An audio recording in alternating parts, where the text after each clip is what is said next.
बाबामाको टिका लाउँदाखेरि छेउछाउमा नआइस है ल बाबालाई सन्तान यस्तो भनेर नहोस् मै छोरो भने समाजलाई बाबामाको दाहिने हात भन्नु मलाई पुगिसक्यो नाइ भन्दै थिएँ यसो लगाइदिनु पर्यो यसो लगाइदिनु त्यो टिकी टिकी टिकी टिकी अझ राम्रै बन्नु अझ ज्ञानी बन्नु पापालाई टिका लाउन नदिएको चाचा देखिन्छ मैले लगाइसकेँ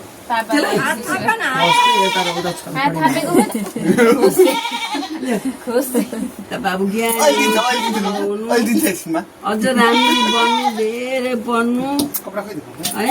मलाई रसबरी ल्याइदिनु पहिला चाहिँ एकछिन रसबरी बुढी जान्छ के भन्नु ल्याइदिनु छ त भोलिपछि कमाइको रसबरी ल्याउनु आउनुहोस् न भाइको हो होइन होइन त्यसकै हो घर प्याड लगाइहाल्छु न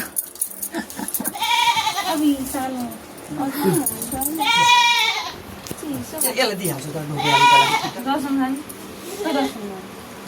चाचा लिन्छ